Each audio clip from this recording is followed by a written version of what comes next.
Welcome to Inspo Radio. I'm Cece Rice, the founder of Guided Inspiration and the creator of The Art of Awareness, which is a method of reading energy in human beings to better understand our communication, which means that I work with the voice, the energy, the tension, trauma, stress, habits, and holdings that show up when we go to communicate.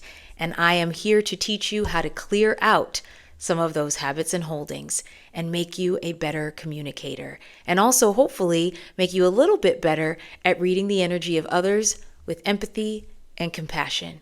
So, if you're interested in taking this little ride with me, come on. Welcome to Inspo Radio. So, I decided that this Love is Blind reunion was the perfect opportunity to dig a little deeper. We can talk about the whole show. But tonight, we're going to start with Tyler and Ashley because, there's so much to unpack. But before we get into that, I think we need to talk first about production and the stake that production has in each of the couples that gets married on the show. And we've seen this before. In the past, when couples get married, they get the soft white glove treatment. They get to get away with whatever truth they want to tell us is the truth. It's all good. You got married. You're part of the franchise. You're making us look good. Love is blind. Now, I will also say that Tyler and Ashley are actually an example of what it means for love to be blind. And I said this in a video about the true meaning of love is blind. It is about overlooking the faults of your partner. It is about being blind to everything and everyone else's opinions, feelings, facts. All you care about is keeping that love stream alive. And it's really okay to do that. And it's important to recognize that that is what is happening. The first thing I want to talk about when it comes to Tyler and Ashley is the narrative. And no matter how many times I watched back Tyler's story of what he says happened, there's something about it that just doesn't make much sense. When we're talking about narrative and story and how dominoes fall in terms of cause and effect, when it comes to the part of the story that was left out of Tyler's narrative, where he only said it got very shaky with a friend, that's the part of the story that everything is resting on in terms of public opinion. Now, it is one thing to say, like Ashley said, who do you think has better insight, social media or me? Well, it's a trick question because it's not about what social media's opinion is. It's about what's on social media. And more important than what is the who. So if this was just a matter of Tyler gave a narrative and you ran with it and you put it on camera and you expected us to buy it, well, what you didn't know and what we are concerned that you don't know are the other narratives. Particularly the first narrative that we heard, which came from the children's grandmother about how they missed their dad and that he was in their life and suddenly he wasn't. And that we never got an explanation on. Why aren't they still in each other's lives in the same way? No explanation. Okay, then we get to the fact that it's not just Tyler's story that doesn't make sense. It's the fear piece. Now, the story we've been fed is that the fear is that the children will be brought into it. I'm not quite sure how. If the narrative that Tyler says is true, why would the kids be brought into it? The only way they would be brought into it is if the narrative that you told on television would not align with information that would come out in the real world. And that is exactly what happened. And so this is the lesson. The lesson is that when you try to fool the whole world into believing something that doesn't make sense, the dominoes aren't falling in the right order. The cause and effect, the math is not mathing. But you want us to take on your story and believe in you as a couple and root for you because you're on a reality television show and the production has presented to us that you are the perfect couple. But you can't close our ears to information. And so I understand if that's upsetting because the narrative was not within your control. But this is the hard part about being on reality TV, because you kind of can't have it both ways. If you want people to root for your love, they want to be able to trust. And if there isn't trust, then it's hard to root for your love. And I actually do root for them. I think it's very possible for people to have a past and to also have a future. In fact, it's necessary and important that we do not remain the people that we have been. The issue, again, though, is that you alienate the very audience for whom you are performing. And to tell us that our opinion is wrong because you know the truth, but the truth that you just presented doesn't make sense with any of the facts. And so our protective nature is to say, you don't know the whole story. Or maybe now you do, but because the first story you heard is the one that you believe. Now, this is an interesting and fascinating part about how the human mind and energy works. If the first person who tells us a particular thing is someone we know and love and trust, we are very likely to believe that narrative, because everything that comes after must compete with and fit into the belief system that we have already created. Okay? This is why if you have been indoctrinated into a religion, everything that comes after that has to fit within the narrative that you have already accepted, or it feels like a lie, even if it is truth. And that's exactly what's going on in this scenario. So, another part I wanted to touch on was when Tyler says, Ashley knows all this. This is news to the world. This has never been news to us. Well, the interesting thing about that is that it isn't true. At some point, she found out. And it was later in the process than she would have liked.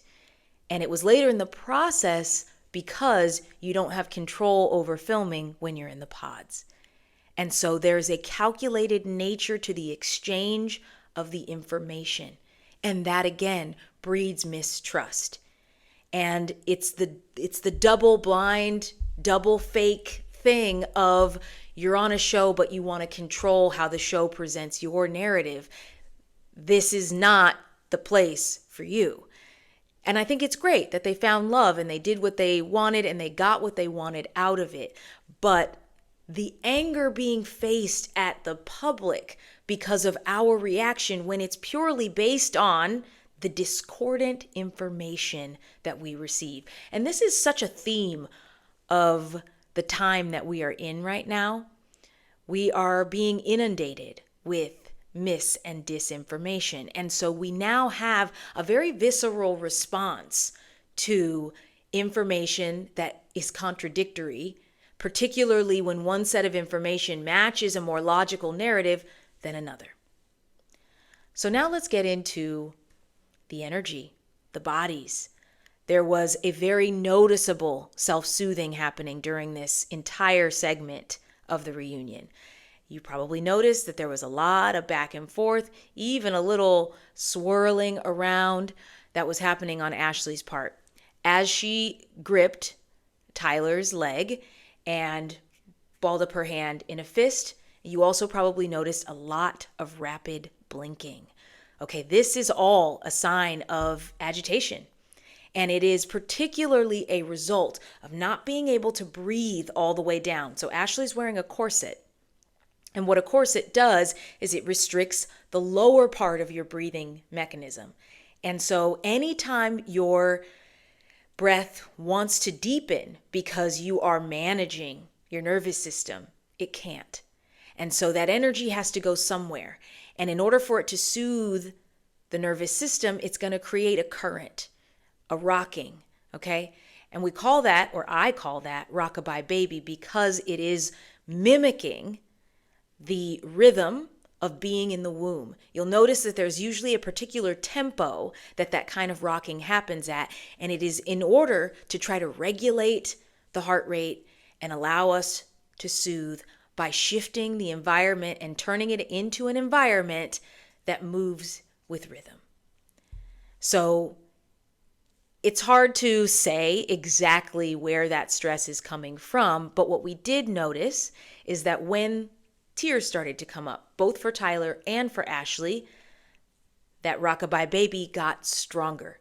So we know that it is part of a stress response that is not necessarily a positive one, right? It's not connected to excitement. It is connected to discomfort, potentially fear, and anxiety. So in watching that play out, we also noticed that there was a shift when the subject changed. When the subject was firmly on their relationship now, there was no rocking. There was no need to self-soothe. Now, there was some hand wringing toward the end of that conversation. If you paid close attention, Ashley started to really wring her hands. And that, again, is a self-soothing, anxious hand response. Wringing in particular is about being anxious and trying to calm the body once again by holding one's own hand, by feeling contact with flesh to bring the energy and the protection back towards center, right? That will happen. So all in all, it just didn't sit well. And I say that very intentionally because it wasn't sitting well with Ashley. And I do think that a lot of the anger and a lot of the rage was placed on social media, and the way that social media really got in an uproar about this situation. But it's important to remember that you're not really mad at social media. You're mad at the fact that the narrative didn't slide. You're mad at the fact that the role play on screen, what you tried to do in front of the camera to make us believe that these were real questions and real answers, it didn't work. So the other thing about this narrative, right? When Ashley says, for the record, this is something he never wanted to share on camera. Of course not. We completely believe that. That was not up for debate. It was very clear that this was not something that he ever wanted to talk about on camera or ever to be mentioned on camera, so that there would be absolutely no way to fact check or compare what he was saying to the narratives of those people that he warned us early on would come out. And they did come out, and they did not, it wasn't even that they didn't say nice things, which I think is so interesting. It was just more about that the life that he presented to you as his previous life was not in accordance with what he told you it was. When Vanessa says he was trying to lie for the cameras, this is where I was really sort of leaning back. It actually made me physically uncomfortable to watch how this collective gaslighting was happening, that everybody was going to push on us as an audience that it's totally okay. He was just trying to lie for the cameras because he didn't really want to do this to begin with. But the whole thing kind of made me feel a little bit sick because it makes us feel like we're idiots, like we should be more accepting of it because it was an intentional lie. But as far as I'm concerned, it was a lie about a lie, and it wasn't well thought out because it didn't actually make any sense. You had already told us on camera that this was someone that you knew and was a close friend, but then we were supposed to also believe that they never knew what you looked like. It just wasn't thought out. If you were going to lie, get better at it, I guess. The last thing I want to say is about the justification. I think this is where the accusation of grooming really comes in when it pertains to Ashley. And I think that that is a strong term, but for the sake of argument, when she says the thing with humanity is they have a hard time understanding anything they don't get. This is how I know that Ashley hasn't really been listening. We all really actually do understand what sperm donors are. We actually also do understand what happens when friends sleep together and somebody gets pregnant. We also, some of us, at least I completely understand and have friends who have donated sperm to other friends. where there is no complicated relationship. All of those things, we as the public absolutely understand. There isn't anything taboo about any of those things. The thing that is taboo is the incomplete, incongruent, discordant story that does not match with anyone else's narrative who was involved. That's the issue. And so when it comes to the accusation of grooming, Ashley didn't beat that down because she ended by justifying his actions based on his parent being a single parent and how deeply that affected him. So she has taken it upon herself to take his narrative about the why, the psychoanalytical take of why he would do this, and over-insert himself in a relationship that was supposed to just be a sperm donor relationship because he felt bad because of his history with his own family. The hard part about this is that her justifying it to us was really just a projection of how she justified it to herself. And I think it was really easy to see. Now, I do want to say, like I said before, I do root for them.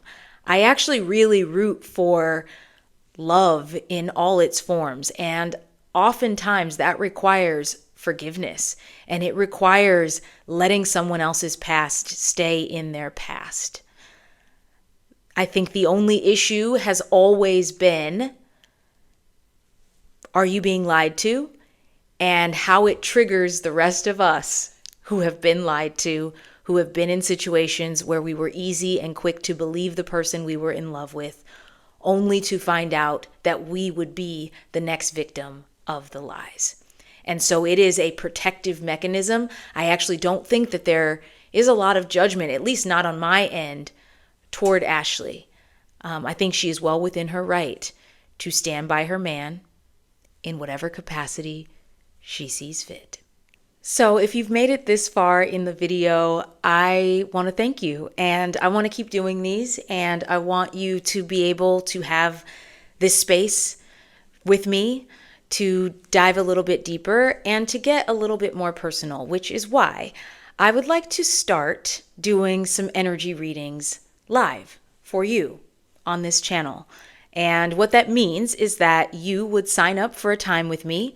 I would ask you some questions, I would read your energy, and I would show you how we utilize energy reading as a tool for healing. How do we take all those tensions, stresses, traumas that we hold in our bodies that show up when we go to communicate? How do we release and relieve that stress, tension, and anxiety that we hold in our bodies? That is the next step in our journey together. And so if you would like to have a free energy reading with me, you're going to click the link below and sign up on my website. You're going to pick a time. We're going to meet together. We're going to record it on the Zoom, and then we're going to present it here for everybody to learn along with us how we can be the masters of our own souls in this world today. The other thing that I would love to do with this channel is to answer your questions. There have been so many questions over the past several years in the comment sections, but I want to take it a step further. So I want to answer those questions for you right here in this space. So if you have questions about energy, about body language, about relationships, about astrology, about career, manifestation, whatever it is that you want to be guided on, this is the space. So feel free to comment below or comment on my Instagram or my TikTok and just let me know that you'd like to hear me answer your question on my YouTube channel. And I will do my very best to get to as many of those questions as possible. Make them good. Give me lots of details. Give me lots of information. The more information I have, the better. Thank you so much for being here for this inaugural episode of Inspo Radio. I'm Cece Rice, and it is my absolute pleasure to be here with you.